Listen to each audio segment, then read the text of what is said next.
Man, I can get you a job, if you, I know a guy.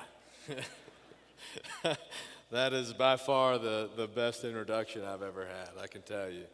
And I was tired of my ears being blown up by all the pyro, so good stuff, man. Man, I just want to first say, guys, how, well, number one, happy Father's Day to all you guys. I know I myself am celebrating, this is my second year as a father, and isn't it just the best, you know? And I honestly, I say this, I'm completely humbled and truly honored to have this opportunity to stand here in this pulpit and just share my story and what God has done in my life. I can only hope that from the things I share with you that it might encourage you, it might inspire you, it might challenge you. But all I know is what God has given me, and that is His grace, His love, and God has redeemed me. We heard a song, we sang a song at the other service. I've been redeemed, and that is my story. It really is, and I really hope that God is so powerful and so big in your life, guys, that redemption, that story of what Jesus Christ did on the cross for us, the life that He lived for us. I pray and I hope that redemption affects you so much that it infuses every fiber of your body, and you carry that out, that reaction to what God did on the cross for us in all of your daily activities and every conversation you have and every decision you make and the way you live in front of your children, the example that you're setting for them. I pray that redemption is what drives you, because we've all been redeemed if we know Jesus Christ as our Savior. So, I'm a wrestler, or has been now, I guess. Interesting childhood. I am a third-generation wrestler. My father was the $1 Million Man. Any wrestling fans out here? It's okay. I mean, we're in the South, so we're good, right? Okay, good. So my father was the $1 Million Man, Ted Dibiase, back in the day, with Hulk Hogan and Andre the Giant and those guys. So my father's a wrestler. Well, a lot of people don't know, my grandfather was a wrestler too. And my grandmother was a wrestler as well. That is a true story. Helen Hill. And everybody in my family has been bad guys. So, and it's not real. Sorry, I know you didn't know that, but it's fake, guys, The chairs are real, okay? And they really hurt, all right? And the tables, and maybe I'll practice on Reese afterwards. We'll find a table to slam him through. So I had an interesting childhood. I grew up running around the locker room with Hulk Hogan and Andre the Giant and Brutus the Barber Beefcake, Jake the Snake Roberts, the Ultimate Warrior, the Nature Boy, Ric Flair, I can't do it. That was me. I remember, I told a story earlier, the first time I met Andre the Giant. I love telling this story. Andre the Giant, if you don't know, he was like 7'2", 7'1", 7'2", legit. I mean, I said I was like 6'5", 250 pounds, but that wasn't true. TV weight. Andre the Giant was literally like 7'1", and probably put a little over 500 pounds. Just a true giant. Well, the first time I met Andre, I remember my dad just nudging me to go introduce myself. That was a big thing. I had to go introduce myself to all the guys, right?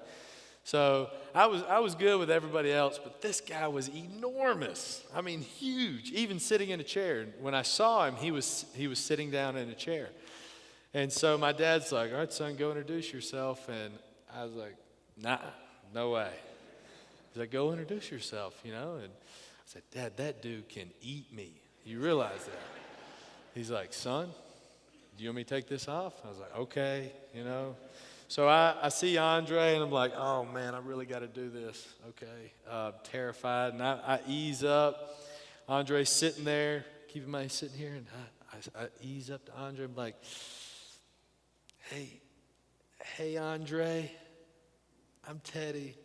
And I'm just standing there with my hand out like this, and I'm imagining this guy's about to crush my hand, and all of a sudden, he reaches out while he's sitting down, and with his giant palm, he palms the top of my head like a basketball, lifts me up in the air, and sets me down on his leg, and he's just like, hey, little buddy, and just this deep, amazing voice, and I was like, oh man, that was so cool. So I'm like following Andre the Giant around all day at the arena. I'm like, do it again. And he's walking around, he's just like, just picking me up by my head, Don't let your kids be wrestlers, guys. So yes, I could go on for days with a lot of those stories, scaring Yokozuna with Jake the Snake Roberts' 15-foot boa constrictor while he was in the shower. Another man that could eat me, chased me out of the building, and, it goes on. So you could see as a young child, I became just infatuated with, that was my dream. That's where the dream was born. I wanted to be a wrestler. I didn't want to be famous. That was not ever part of what I wanted to do. That was not the dream. I wanted to be like my dad. My dad was my hero, and I wanted to be an action hero, this bigger than life superstar. I wanted to entertain in front of the crowd, and so that's where the dream was born. Keep in mind, my father was very adamant that I not wrestle, and nor my other two brothers, because life as a wrestler, you're on the road at least 290 to 300 days out of the year. This is not like the NFL, Major League Baseball, or anything. There's no off season. The only time you get time off is when you have an injury serious enough that you can't wrestle. And the only time I did, I broke my ankle in 6 places, and I was out for a few months. But I've wrestled with broken arms, broken ribs, fractured femur. I've done it all. But so my dad didn't want me to wrestle for those reasons, along with the temptations that come along with it as well.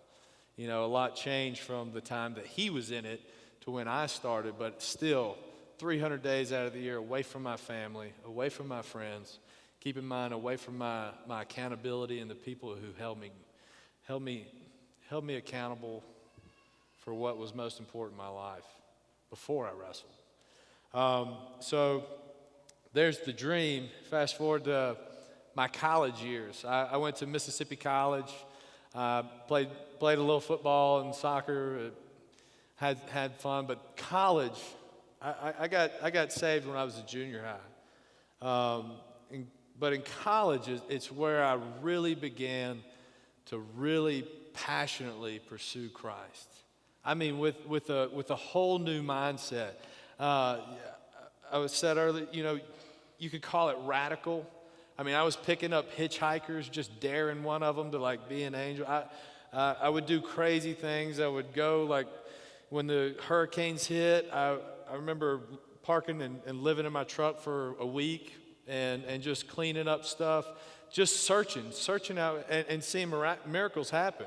I got so addicted. I was addicted to miracles because I was literally seeing God work in such a way in my life, just these things that you can't explain. And it blew my mind. And I just wanted more. I wanted more of God. Started going on mission trips. I remember going to Sri Lanka and staying in a Muslim home while we built temporary houses. Me and 10 guys, 10 friends. We did that for a few weeks, and I saw these people. I met these Christians there. They had absolutely nothing. Nothing. What we would call poverty and poor here would be like them living like kings over there. These people had nothing. They had holes in the top of their house as their air conditioned. They had a hole in the ground for the bathroom, and their house was as big as from here to the speaker and this wide, because I built it. And they were the happiest people I'd ever met. They had more joy in their heart than anybody I'd ever gone to church with. And I wondered, what am I missing? What am I missing? I want that. That's what I want. I want to experience God. God's big. I started seeing God like, oh my gosh, I've had you in this box for so long, but you're this big, huge, amazing God. You created this universe. You created me. You put all these pieces to the puzzle together, and here I've just kept you right here. I want you to be this big in my life. Let's see where we can take this thing, right? So I started praying every single day. Every day I'd spend hours in the Word. Every day I pray, God, please, just send me to the darkest place in the world. Send me to the darkest place in the world so I can show you how much I love you. Send me. I'll be the one. Send me. I want to be the guy putting my life on the line. I don't care. I don't want to study finance. I don't want to study whatever. I couldn't hardly pass finite math. Send me. I'm wasting my time here. Send me. I want to go do something amazing. Like Hebrews 11, the heroes of the faith. I want to live that kind of life. But not for my glory, for you. That's the legacy that I want to leave, Lord. I want to take advantage of this one life, one opportunity. This breath that's in my lungs right now won't last forever. One day it's going to stop. And everything up until that point will be what defined what I did for him, which is a reaction to what he did for me on that cross. God, send me to the darkest place in the world so I can show you how much I love you. Guys, you know what's cool? You know what's cool when you're willing to give up your own dreams. When what God's plan for your life truly, not just, God, please let your will be done. I mean, in Jeremiah, God says, seek me with all your heart. Seek me, seek my face. Seek me with all your heart and you will find me. When's the last time you sought God with all your heart daily, on a daily basis? When you're willing to give up your dreams, your desires, your plans, and just say, God, I might be on the right track, but I don't know. But all I know is I want your dream for my life. I want to live a life that's worthy of the price that you paid. He will give you the desires of your heart because he changes your heart. It's no longer he makes his desires, his dreams become the only thing that you want. And he gives it to you. So I pray, right?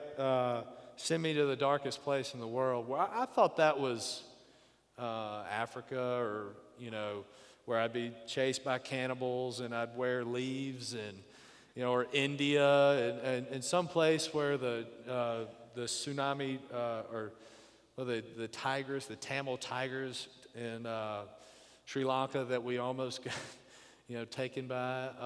I was going to be that guy. I thought that's where the darkest place in the world was, but I was wrong. God sent me to the darkest place in the world. He gave me my dream, my childhood dream at the same time, because the darkest place in the world is the entertainment industry. I can promise you that. See, when you're in the entertainment industry, you have everything that the world says is good, which means you don't need anything according to the world. You got money, you got fame, you got whatever you want. Everything's just there. People want to give you stuff. It's like the more famous you become, the more free stuff you get. People in the entertainment, they don't understand that why am I not happy? Because, they're not looking around. They're like, I've got everything that the world has to offer, but I'm still unhappy. So that's where God sent me, right? He sent me to the entertainment industry and he gave me my dream. But along the way, it was not easy getting there. Once I realized I was going to take that path against a lot of resistance from my parents and my friends. They're like, Teddy, come on, dude. You're not going to be a wrestler. You're just a redneck from Mississippi. You like to hunt and fish and play golf. Dude, you're not. Come on. You really going to kick John Cena's butt? Yeah, I'm like, oh, well, I don't know. Maybe I'm not. I went for it, My dad even told me, he looked me in the face and said, son, are you sure you got what it takes?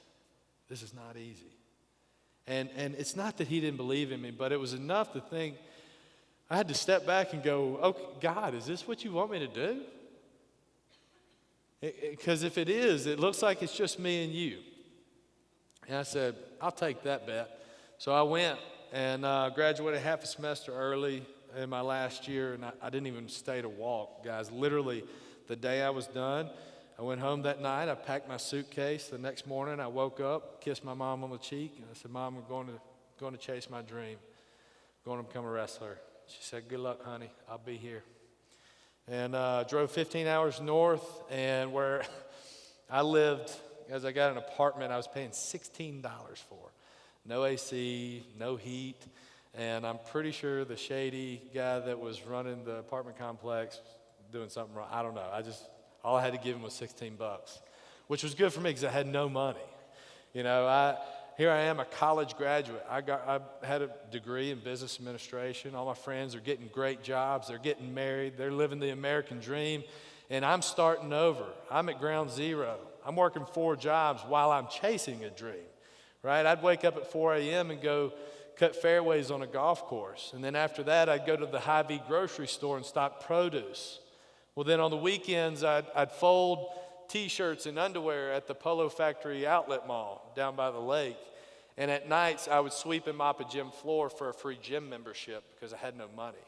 And that's while I was training 4 or 5 days a week, while I was trying to work out at the same time. I didn't sleep for an entire year. I just worked and trained. Let me tell you something. You talk about wanting to quit. I think about the night I walked out WrestleMania, you know, wrestled in front of 74,000 people, WrestleMania 26. And I thought about all those times that I wanted to quit, that God just pushed me along. He says, don't you quit on me, son. Don't you quit on me. The night that I woke up at 12 p.m. and I drove all the way home, got in my car at midnight, drove home, pulled into my driveway at like 10 o'clock the next morning, and my mom was like, what are you doing? I just got to sleep in my bed. I don't know if I can do this anymore. And I walked right upstairs, got in my bed. I slept for 8 hours. I came downstairs. She had a cup of coffee. She said, you ready to go back now? Yes, ma'am. So I went back. I got depressed. I mean, there was nobody there. For all my life, I had grown up in my hometown, and I had all this support. Now the world was against me, and here I am. I'm chasing this dream, and I believe in it because God gave me this vision. He gave me this opportunity. He gave me this ability. I believe that He could pull me through.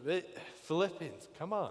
4:13, I can do all things through Christ who strengthens me. That is not just guys, you have to believe that. But you got to put yourself in that position where it can only be God. And that's where I was. I was my back against the wall. I only had Him.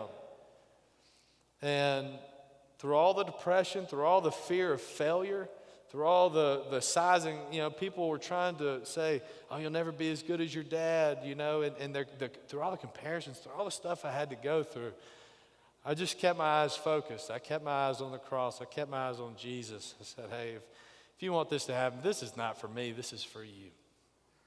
You know, this is for your glory. Well, fast forward a couple of years, and 2 years later, I was debuting on Monday Night Raw in Denver, Colorado. And now I can tell you, standing here today, I did it. My dream came true. Because I've wrestled on 6 different continents with the WWE. I've main evented just about every pay-per-view you can. I've wrestled John Cena, Batista. I gave Vince McMahon a black eye. He gave me one too. Shawn Michaels, The Undertaker. I've wrestled a lot of my childhood heroes. It was really cool. I've wrestled in WrestleMania 26, Scottsdale, Arizona, in front of 74,000 people, millions watching around the world. All eyes on me. I mean, I have been all over the world. I've got 7 or 8 different action figures. I've been on 4 or 5 different video games. I mean, I can like wrestle myself, you know. I like to wrestle my dad and, beat him up and just make him look terrible because he made it into the Hall of Fame. I didn't quite make it there, which is fine, but I filmed a movie and he didn't. That's another thing. I filmed a movie. I'm an action movie star, action hero. John Cena, nobody really cares about him, but he's the face of the WWE, right? He filmed the Marine, first one. I filmed the Marine too. It's much better. Just skip the first one. Cena is a terrible actor. They called me for the Oscars, and I was like, I don't have time, But thanks. Yeah. All of those things made it. Literally exceeded my wildest dreams. But what happened, something happened once I made it. Something happened once I got on the road 300 days out of the year. See, I forgot what got me there.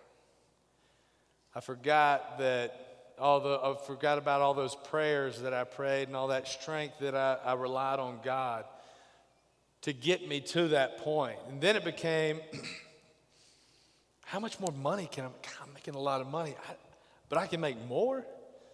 I'm the number 5 guy, but I don't want to be number 5. I want to be number 1. I want to be the face of the company. This is not good enough. Everybody's shaking my hand. Oh, yeah, they're getting my autograph, taking pictures, and I'm flying on private jets and being chauffeured in limousines, and I'm going to red carpet parties and hanging out with other celebrities, A-listers. I mean, it was crazy. I've been on talk shows, and all of a sudden I'm like, I want more. And I mean, I got here. I got here, guys. I had everything that you could want. Everything. And let me tell you something. And believe me, at the height of my success, at the peak, with the most money I ever had in my bank account, with the most fame or popularity I ever had at one point, I was literally the most unhappy and the most empty I'd ever been in my life, ever. With a wife, with friends, with all those things. The most unhappy, the most empty. I was dead inside. I was a walking skeleton, and everybody wanted to be my friend. The tides had shifted, and what I had done was literally taking what God had given me, a wonderful opportunity, a blessing, and I just spit in his face. I said, I got it from here. I'm good. Thanks for getting me here. I'll take it. I'll take it from here now. One day, guys, I literally woke up. It was just one day. I had been ignoring it. You know how you put God out of your mind, like he's telling you to do something, or he's saying, talk to this person, whatever it is, like get away from these people, get out of this relationship. Hey, why don't you commit 10% of your money? I mean, he challenges us in so many different ways, but I had just like, I could hardly even hear that, but that's what scared me. And I woke up one day looking in the mirror and I thought, I can't stand this guy. I just hated what I saw. And I started to pray, and I tried to pray, but I couldn't pray because I felt so unworthy. I felt so much regret, and because I didn't know if it could be fixed. I thought, what do I do now? Like, yeah, sure, I got all this stuff, and I got this great job, and everybody thinks it looks good on the outside, but I had tasted what redemption is. I knew what salvation was. Jesus had revealed himself to me. I'd seen miracles performed. I had tasted that. I knew what unconditional peace and joy felt like inside of my life. And I gave it up for what the world has to offer that just never once satisfied me. Not one time. I spit in his face. So I couldn't pray. And I opened God's word, and I swear God took me straight to 1 John 2:15. Do not love the world or anything in the world. For if you love the world, the love of the Father is not in you. And man, that hit me like a ton of bricks, guys. I can't tell you how scared I was. I mean, I'm getting on airplanes every single day at 30,000 feet. I'm driving cars 300 miles a night, starting at 11:30 p.m., getting in at 4 a.m., just trying to make it to the next town, and I'm running off the road. I don't know how many times I almost died in a car, just falling asleep at the wheel. I was flirting with death. And what if my plane went down? What if I didn't make it to the next town?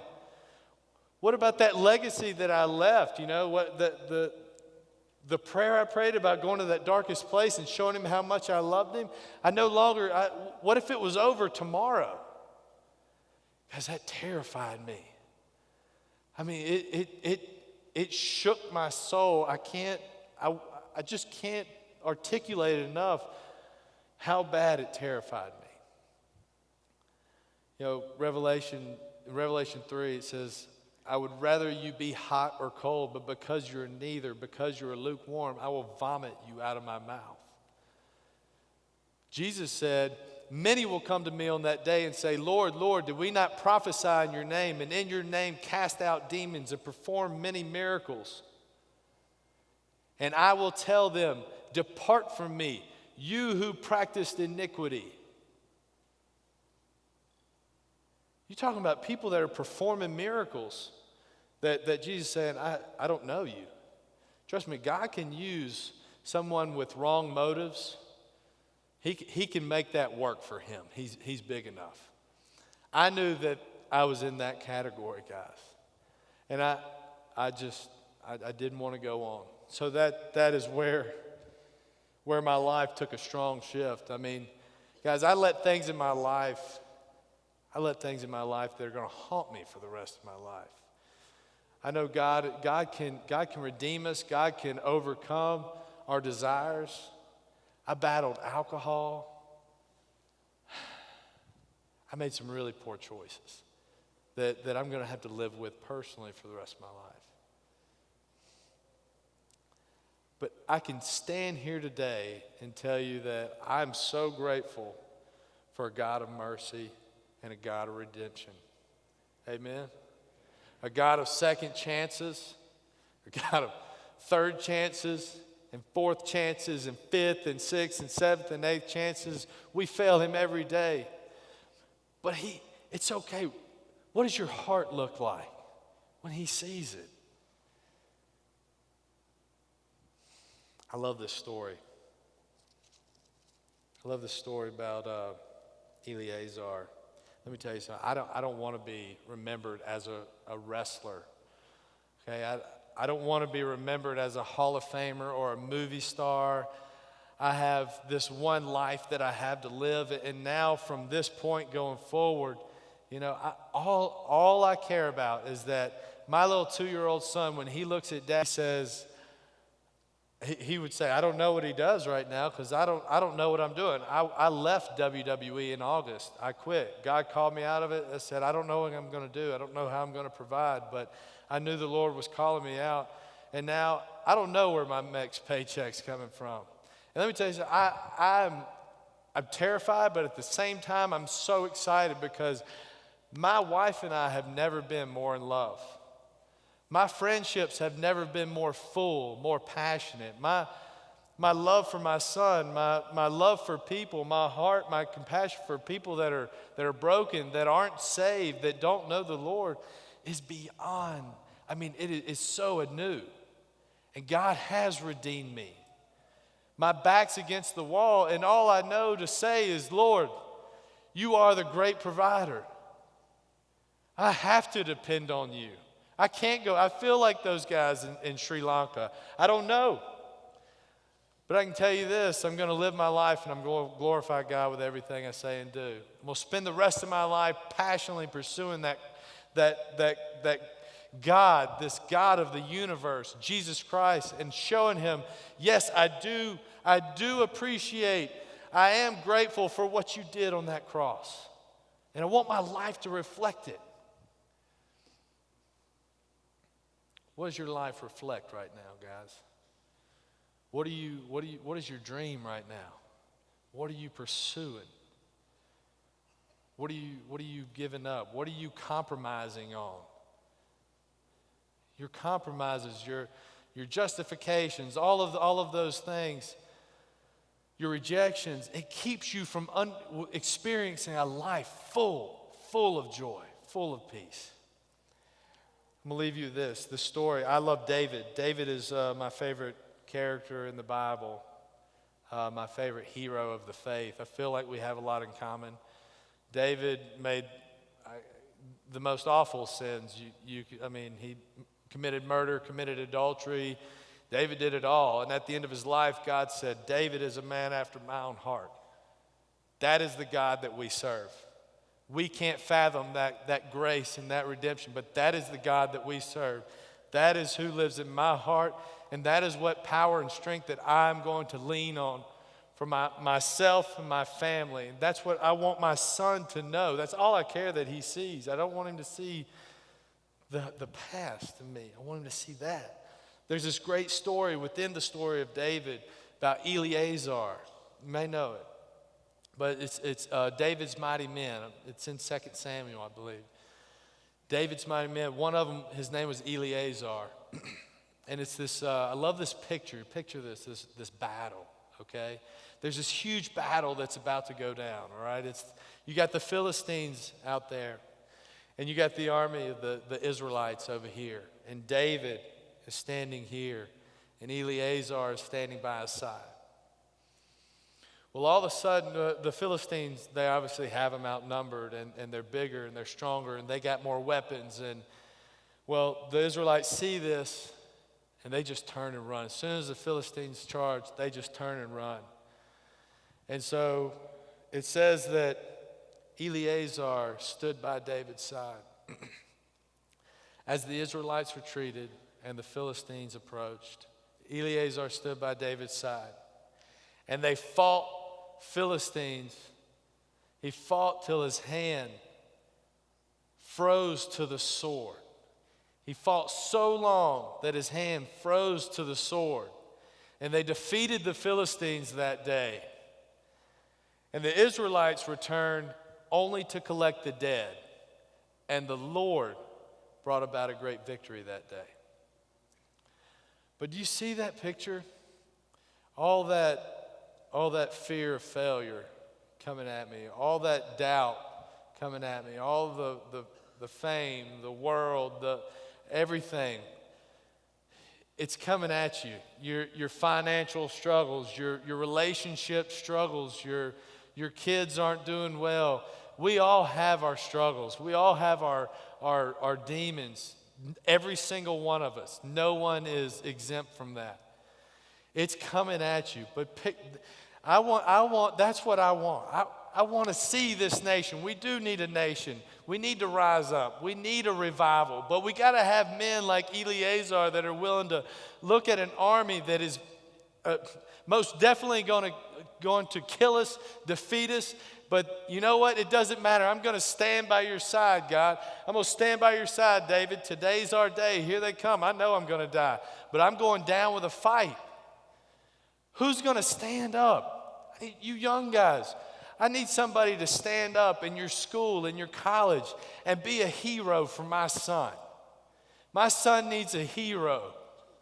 We need more Tim Tebow's. He didn't make it long in the NFL, but I don't remember him for that. I remember the stand he made. What kind of stand are you making at your place of work? Are you standing with David, or are you running with the Israelites as that army approaches? Stand and fight. Please, stand and fight. And let the Lord bring about a great victory. Because then we can't boast about it. And then he gets the glory. That's all this life is, guys. Your willingness to stand and fight till your hand freezes to that sword, until your day is done. Because it's coming. Are they going to write it? That story is this long in the Bible, but it's so powerful. Eleazar, he fought until his hand froze to the sword. Man up, stand up, and let God bring about a great victory. Thank you, guys.